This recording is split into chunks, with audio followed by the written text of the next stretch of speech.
Olá, palavra de vida para nossas vidas neste dia. Vou procurar ser breve aqui para você poder também entender. Olha, se nós pegarmos a história de José ali, todos já conhecem o processo de ser vendido pelos irmãos e parar na prisão e depois se tornar governador do Egito. Mas eu quero ler para você aqui um José restaurado. O que José fala com os irmãos quando ele tem aquele encontro com os irmãos? Aqui não tem mais um José menino ou um jovem, adolescente, vamos colocar assim, mas tem um homem que aquele processo forjou um caráter forte, firme nele e, acima de tudo, curado, sem mágoa, sem ressentimento, muito pelo contrário, entendendo que tudo que ele passou foi a mão de Deus que estava o guiando ali nesse processo até o Egito para poder colocar ele numa posição a qual ele poderia ajudar o povo dele, inclusive aqui, é claro, os irmãos. E nós vamos entender também que Deus curou ele. Não vai dizer que ele não sentiu uma raiva, não teve um ressentimento, mas a própria palavra fala que Deus deu a ele 2 filhos.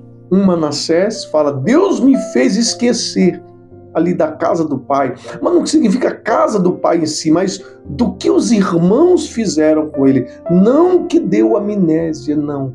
Mas que ele lembrava, mas não com sofrimento mais. E depois o outro ele fala Efraim, porque Deus me fez o quê? Prosperar na terra ali da aflição, do sofrimento o qual ele passou. O que nós entendemos com isso aqui? Eu vou ler para você aqui, que por mais que talvez você está passando por um processo de que pessoas tentaram contra a sua vida, inclusive pessoas bem próximas, por causa de um propósito, de um sonho, do objetivo que Deus tem para a sua vida. E por causa disso, às vezes você está passando por uma situação que às vezes, num momento, você não entende. Situações que têm deixado tristeza, mágoa, angústia em você. Mas eu quero te dizer que isso é passageiro. Que da mesma forma que Deus curou José, o fez prosperar e colocou ele numa posição a qual Deus tinha para a vida dele, um propósito Deus queria realizar, na sua vida não vai ser diferente. E que você vai entender quando estiver vivendo o propósito que Deus tem para a sua vida, como José fez. Então eu vou ler para você aqui agora. Gênesis 45, no versículo 4, diz o seguinte, olha o que José fala. Quando ele teve a oportunidade de estar de frente com os irmãos e revelar que ele era José, aquele irmão o qual eles venderam como escravo. Disse José a seus irmãos, agora chegai-vos a mim. E chegaram-se então e disse, eu sou José, vosso irmão, a quem vendeste para o Egito. Agora, pois, não vos entristeçais, nem vos irriteis contra vós mesmos, porque haveis vendido-me para aqui. Porque para a conservação da vida, Deus me enviou adiante de vós. Versículo 8.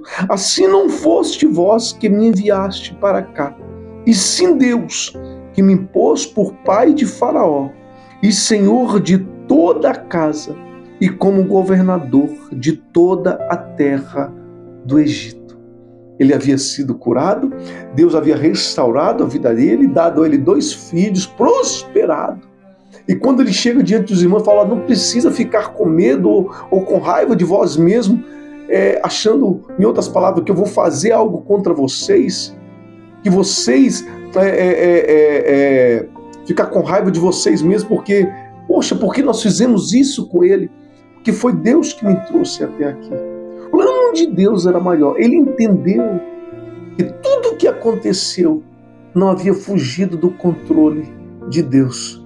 E Deus tinha um propósito para a vida dele. Então, na sua vida, não é diferente.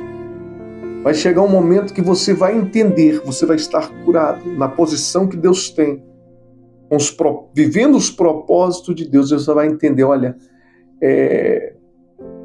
foi Deus que fez tudo. Você vai olhar para aquelas pessoas ou para as situações sem ressentimento, sem dor, sem mágoa, mas entendendo que em tudo Deus fez cooperar para o seu bem e para o seu crescimento, em nome de Jesus. Vamos estar orando neste momento? Grandioso Deus e eterno Pai querido, em nome de Jesus, essa pessoa entendeu que o processo o qual ele está passando, talvez mesmo sendo injustiçado, traído, e algumas situações que fugiu do controle dela, mas não fugiu do controle do Senhor. Que o Senhor transforma maldição em bênção, que o Senhor transforma situações, às vezes aparentemente negativo, mas o Senhor faz contribuir para o crescimento e para o bem dela, para o nosso bem.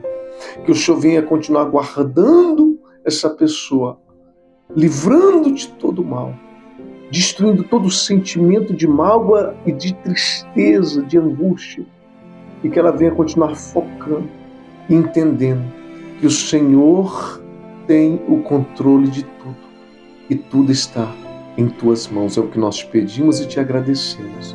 Em nome de Jesus. Amém. E graças a Deus. Pega esta palavra.